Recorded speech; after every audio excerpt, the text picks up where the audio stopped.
Welcome to Stories Podcast. I'm your host, Amanda Weldin. Today's story is called The Boggart, an original story inspired by European folklore, written for you by Daniel Hinds. This is a Halloween story, so some parts are a little spooky, and it might be good for a grown-up to listen first. Thanks! Enjoy the episode! The Boggart. Once upon a time, not too long ago, 3 kids stood together in front of a dusty, old library. Their names were Rosa, Amy, and Jake. Rosa and Amy had been friends for years and years, since they met in Mrs. Parent's second grade class. They were pretty much always together, and when they weren't together, they were talking on the phone. And when they weren't talking on the phone, they were writing long notes that they'd pass in class. Jake was Rosa's little brother, and he only annoyed them most of the time. Unfortunately, since she was 5 years older, Rosa had become his babysitter by default. And since Rosa and Amy were always together, Amy was like Jake's second big sister and default babysitter. Usually that meant walking him home after school, but today it meant bringing him to the creepy old library on Elm Street. "Well, here we are," Rosa said. The trio had walked to the old library after school, and it was even creepier than they had remembered. The brick was chipped and stained. The windows were cobwebbed and dark. Even the path to the front door was cracked and buckled by dried, knobbly roots. "Ugh, why did we have to come here again?" Amy asked. "I bet it's full of bugs. The new library downtown is way nicer." "They didn't have the book I need," said Jake. "It's not my fault you're afraid of bugs." "You didn't see the centipedes that used to live in my basement. Besides, that's big talk from the boy who was so afraid of the dark, Rosa used to have to walk you to the bathroom to pee at night." "Rosa, why did you tell her that? I was practically a baby then," Jake said. What he didn't say was that he wasn't afraid of the dark. Not really. What he feared was the unknown. In the dark, there could be anything lurking, waiting, watching, and his imagination was always happy to fill in the blanks. What made it worse was that Rosa always seemed so brave. "Hey, what's my sister scared of?" he asked Amy. "I've never seen Rosa afraid of anything." "I've never seen her scared either," Amy said. "She always catches the bugs for me." "How come you never seem scared?" Jake asked Rosa. Rosa thought for a moment about a trip to her uncle's farm when she was young. They had been hiking in the countryside and they'd found the skeleton of a wild horse. Grass had grown up through the bones and it was so lonely and sad and terrible that Rosa still had nightmares about it. Of course, she wouldn't admit it to anyone else. "Because I'm your big sister and I'm not afraid of anything," she replied, ruffling Jake's hair. They walked down the path, slower than was probably necessary. Their voices got quieter as they approached the old library. It was a place of whispers. Amy pulled open the door. It groaned on its hinges and the metal creaked sudden and loud. Jake jumped a little and the girls laughed and then went inside. Jake followed slowly, looking all around with wide eyes. If anything, the library was creepier inside than out. The lights were dim, the walls dull painted stone. The shelves were stuffed with old books and town records and strange black and white pictures. The air smelled yellow and mysterious. It wasn't a large space. There was barely room for one person at a time to walk down the claustrophobic aisles. The shelves pressed so close together that Jake felt like they were looming over him. "All right, what do you need, Jake?" Rosa said. "Yeah, let's hurry this up," Amy agreed. "I can already feel all the old library bugs crawling on me." The trio froze as an adult voice, a hemmed and heavy-heeled shoes came click-clacking from the distance. A librarian emerged from a room behind the front desk. She was small, barely even taller than the 3 kids, and bundled in sweaters. Her face was framed by prim bangs, and her suspicious eyes were nearly hidden behind the largest pair of glasses any of the kids had ever seen. "Children, this isn't a storytime library. We don't carry comic books, and you're much, much too loud. Do you think you're perhaps in the wrong place?" Her glare was so foreboding that all three took an involuntary step back. "Sorry, ma'am," Rosa stammered. "My little brother needs this old book. His teacher said maybe it didn't get moved to the new library and that you might have it here somewhere." Rosa passed her the slip of paper with the book's title on it. The librarian took it gingerly, as though she suspected all children were sticky with jelly. "Ah, Mrs. Parent is doing her literature course again. Yes, we have a copy of the old Prentice Hall book in the back. I will have to go get it, and you will have to wait here. Do not get into trouble, and do not make any noise." "Hey, what's in here?" Jake called, having gotten distracted and immediately forgetting the librarian's instructions. Jake was always doing stuff like that. He had wandered down a stack of books and found a low, wooden door. It looked strangely at home set into the stone wall at the back of the library. It had a plaque reading "Private Collection" and a padlock on the handle. "Stay away from that," the librarian said, suddenly even more stern than before. "If you bothered to read, you'd see that was our private collection. Private," she said, leaning into the word. "Dictionaries are in the reference section in case you are unclear on the definition." "Oh, I'm sorry." Jake cringed and hurried over to Rosa. "He was just asking," she said. "You didn't have to snap at him." "Private means private, and we don't need any nosy children playing with the library's treasured possessions," she said sternly. She pointed at an old study table, surrounded by mismatched wooden chairs. "You three can wait here, and I will get the book." She went behind the desk and disappeared into the back room. After a minute, the kids heard books being shuffled and boxes being moved slowly. "What a creepy librarian," Amy said, slumping into one of the chairs. "Don't touch my special room! Oh no, my lucky books! Oh no!" She flailed theatrically and they all had to stifle a laugh. "This whole place is creepy," Jake said, "especially so close to Halloween." "Oh, Halloween," intoned Amy. "Is it the dim lights? Still afraid of the dark? The vampires and witches gonna get ya?" Jake flushed red. "Oh, come on, Amy," said Rosa. "Don't be mean to him. He's little." "He's not that little," Amy replied. "And he's definitely too old to be afraid of the dark. You weren't afraid of the dark when you were his age, right?" "I can be as brave as Rosa," Jake said. "You just tease me all the time, and I don't get to show you how grown up I am." Bang! The sound echoed through the tiny library, horribly loud in the small, quiet space. Rosa stopped mid-reply, her mouth hanging open. "What was that?" Amy asked. "I don't know. What was it?" "I just asked you." "Well, how should I know?" Excuse me," whispered Jake. "What?" They both turned and said at once. "Look," he said weakly. He had gotten out of his chair and was standing by the back aisle, pointing down its length. "What is it?" His pointer finger started shaking. The girls rolled their eyes and walked over to him.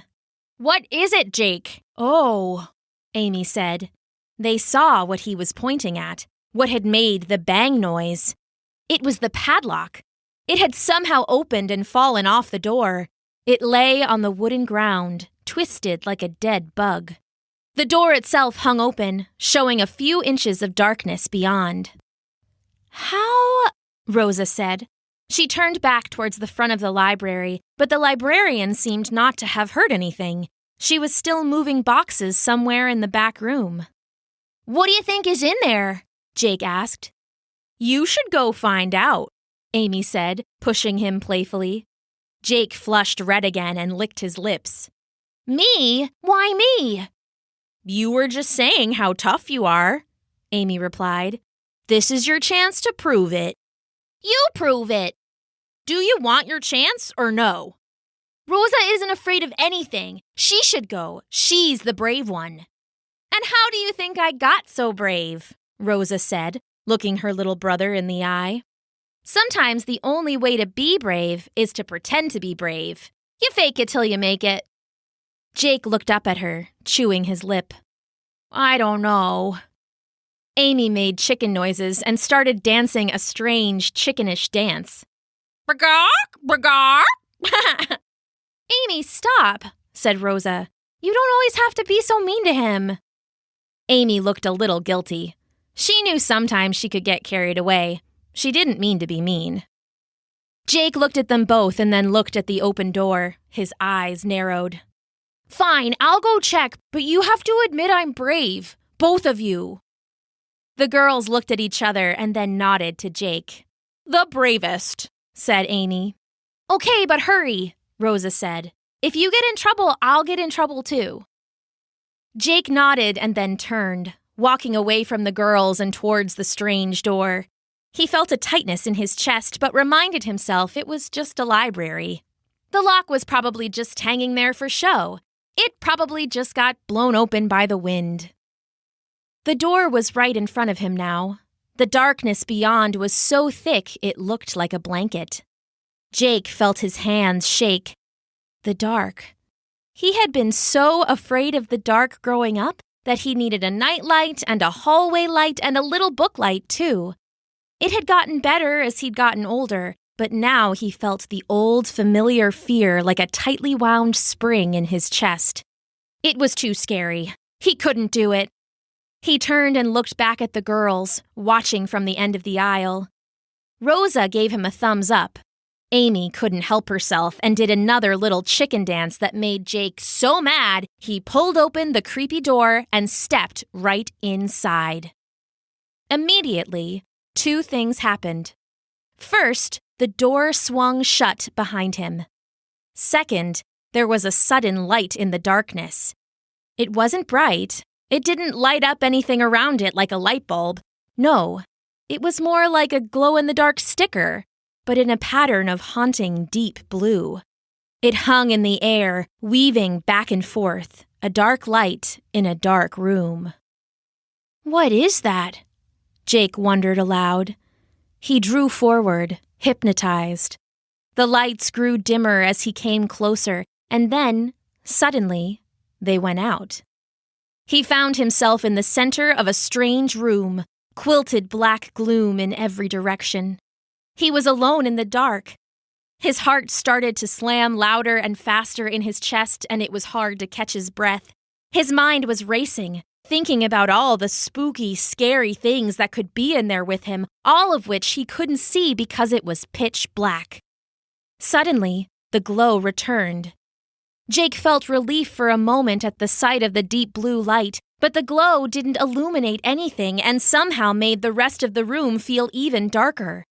The black seemed to pool and form into a shape, a creature made of nothing, with wings that stretched from wall to wall and eyes the endless pits of deep, watery blue. Panic smashed through Jake. He'd been frozen, staring at the glow before him, thinking nothing, but now it was like his brain had woken up again and it told him to run. He flailed backwards, stumbling over something and catching himself painfully against the door. He fumbled for the handle. Behind him, the blue lights flared up brighter and darker at the same time and made his skin feel icy cold. Come on, come on! He finally found the handle and tore open the door, tumbling breathlessly into the aisle of the library. He was running before he was even fully on his feet, panting and pale when he skidded to a stop by the girls. They looked amused, Amy still mid-chicken dance. There was something, he said, trying to take deep breaths and slow his heart down to a normal speed. The door shut and the lights went out and then there was this blue glow and don't look at me like that. Oh, still afraid of the dark? Said Amy. You trying to scare us, Jakey boy? Amy, be nice, said Rosa. Look at him. Jake, it's fine. Let's just wait for the librarian. I'm tired of waiting, Amy said. Watch out for old professor books. I'm going to go take a look. She walked down the aisle without waiting for them to reply. Jake had kicked the door shut behind him, but it swung open when she touched the knob. She looked behind her and saw Rosa keeping an eye out for the librarian, Jake peeking out moon-faced from behind her. Poor kid looked spooked half to death. She'd have to find the light switch and show him there was nothing to be scared of. After she finished teasing him, of course. She went into the room, letting the door swing shut behind her. She felt on the rough stone walls for a light switch, found one, and flicked it on. There was a clunking sound overhead, and a single bulb fluttered to life, gentle and dim as a moth's wings. Amy screamed. Above the flickering light, crawling on the ceiling, was the biggest centipede she had ever seen. It was longer than her dad was tall, lined with thick, whiskery legs that clung wet to the ceiling. Its mandibles probed at the air, and its eyes were the worst of all, empty holes that seemed to glow a deep, watery blue. Amy screamed again and backed up against the door, the handle digging into her spine. The centipede chittered and slithered towards her, its body winding across the ceiling with hideous speed. The hair on the back of Amy's neck stood up and her skin prickled as though the bug was already crawling on her. Amy's stomach lurched and she reached back for the door, grabbing the latch just as the monster swung down from the ceiling. The door opened behind her and she fell onto her back in the dim lights of the library. Amy yelped again and kicked close the door behind her, then scooted back down the aisle, pale and trembling. "What are you doing?" Rosa hissed. "This isn't funny." Amy went to Jake and hugged him tight. "I'm sorry, Jake. I'm so sorry." He hugged her back. "It's okay. It's okay." "Are you two trying to creep me out?" Rosa said. "What's going on?" "There's something in there," Amy said. "The blue eyes. I saw it too. It was a centipede, a giant one." "What I saw had wings." "Maybe there's two of them," Amy said with wide, frightened eyes. "We should go. Like right now." "Enough! This isn't funny," Rosa said. "If you're trying to freak me out, it won't work. I'm gonna go see for myself." They both tried to stop her, but Rosa shook them off and walked up to the door. The knob felt cold under her fingers, sticky like icicles sometimes get. She opened the door slowly. Inside was a tiny room. There was just enough space for a few shelves and some display cases. "Really funny, guys," Rosa said over her shoulder, walking into the private collection. "I'll admit I was scared for a second there." The door slammed behind her. The lights flicked and buzzed and dimmed. "Guys?" Rosa said, spinning to the door. She grabbed the handle, but it was jammed. It wouldn't budge. "Guys?" she said again, louder. Sweat started to bead up on her forehead, even though the room was chilly and cold. Behind her, there was a blue glow. Slowly, unable to stop herself, Rosa turned to look. It was a skeletal horse, the one from her nightmares. It was all bones and velvet darkness. It kicked at the ground with a bone hoof and looked up at her with sad eyes that were a deep, watery blue.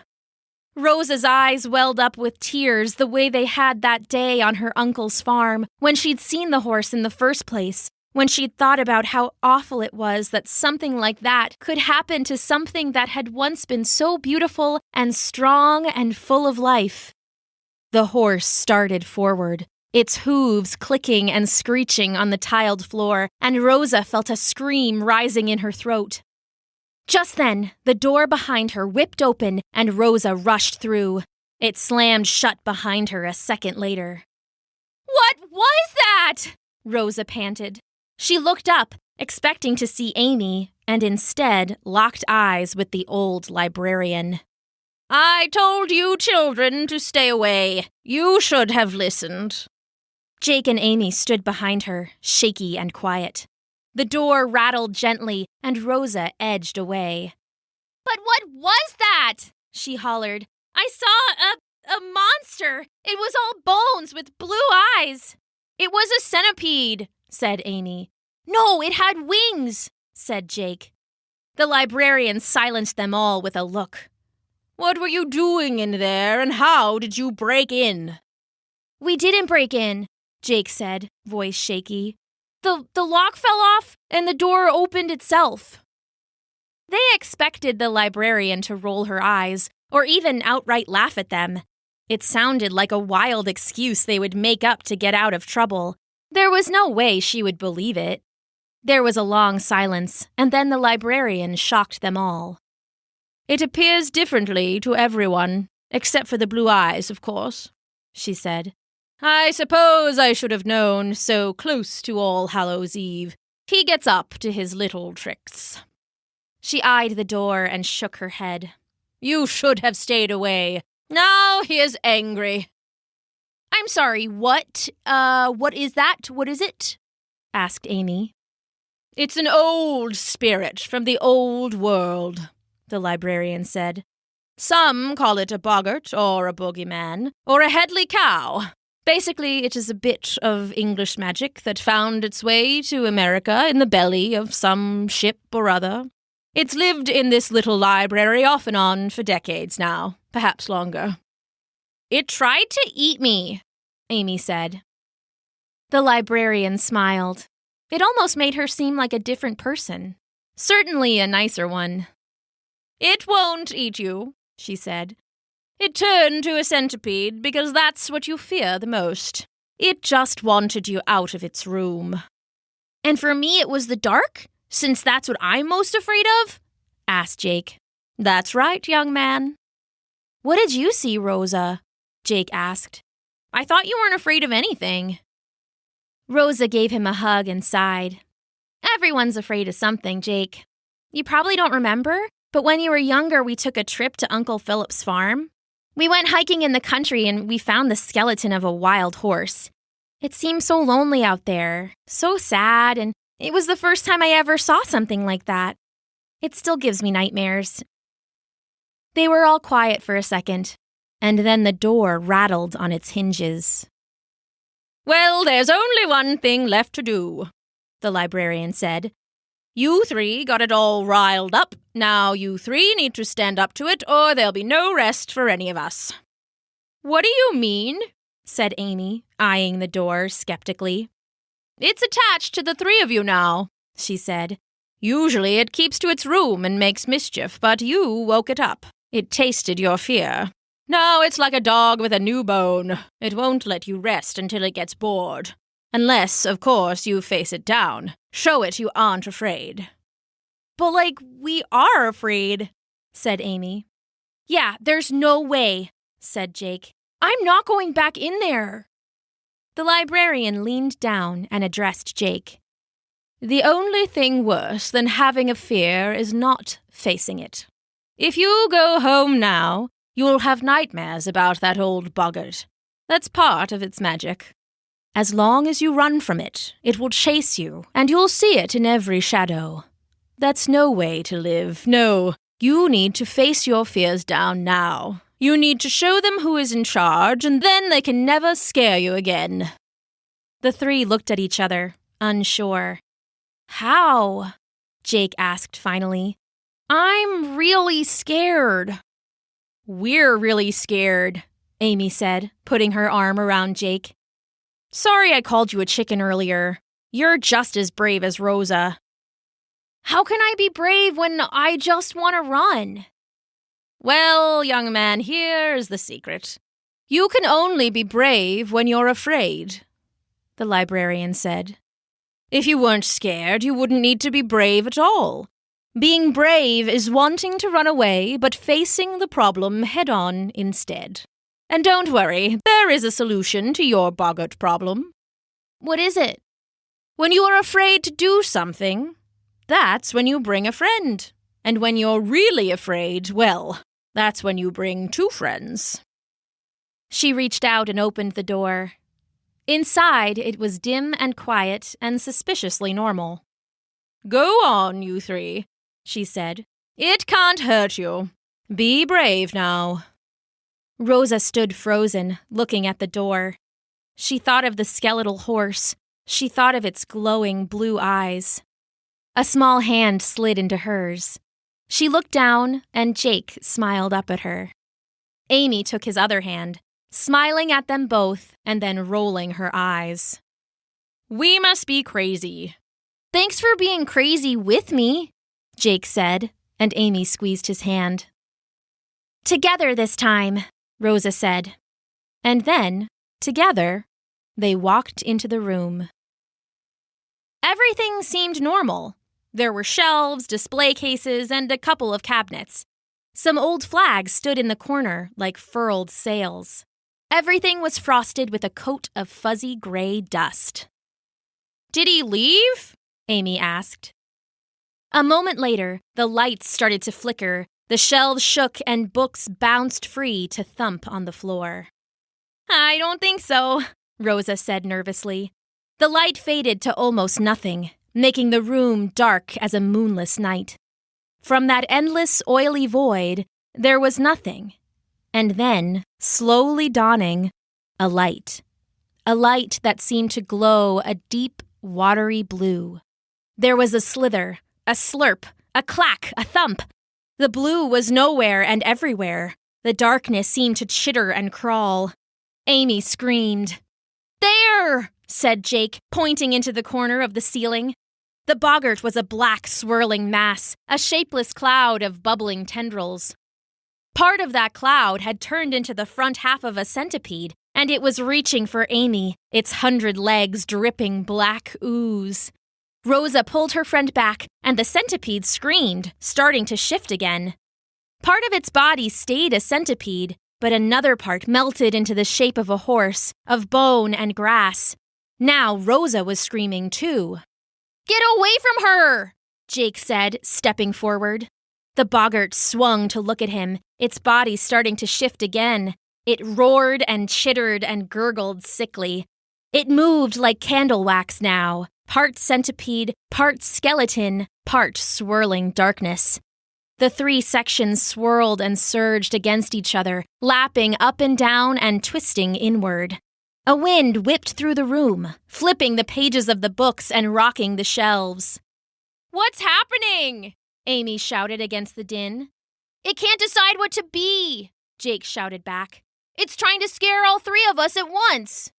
"It doesn't like it," said Rosa, watching as the creature blurred around the edges. "Stay together." The three stood against the shadow, against the winds, and held hands tightly. The creature spun back into a centipede and a horse and a cloud of endless dark, and back again and again and again. No matter what it became, the trio stood together and refused to run. The wind howled and seemed to carry another voice with it, a long, high whine, like a bratty child. "It's not fair!" the creature seemed to howl. "You're supposed to be afraid!" "It sounds like a kid," Rosa said. "Hey, you big nasty bug," Amy hollered. "We aren't afraid, so leave us alone." The swirl seemed to shrink and wither. Some of the light returned to the room. The creature, an inky floating blob now, flapped in front of Jake. "Are you afraid still?" it asked. Not really," Jake said, suddenly not wanting to hurt its feelings. "Well, boo!" "Sorry, still nothing." "Fine, I'll leave," the creature said, starting to fade away into nothing as the lights returned. "You guys are no fun anyway. Boo!" There was a fizzle and then a pop like bubble wrap, and the Boggart was gone. Jake realized he'd been holding his breath. He let it out in a great, relieved whoosh. "Way to go, kid," Amy said, punching him on the arm. "I guess you're pretty brave after all." "I guess we all are," Jake said. Rosa leaned down and gave her little brother a kiss on the head. Amy started hollering about how brave she was, shouting challenges at no one in particular, until the door swung open behind them. The librarian peeked in, brandishing a book. "Are you done yet? I've found what you were looking for." The three looked at each other. "Yeah," said Jake. "We're all good." Together, they took the book and went home. And in the end, they all had sweet dreams. Jake got a B on his book report, and they never went back to the old library on Elm Street ever again. The end.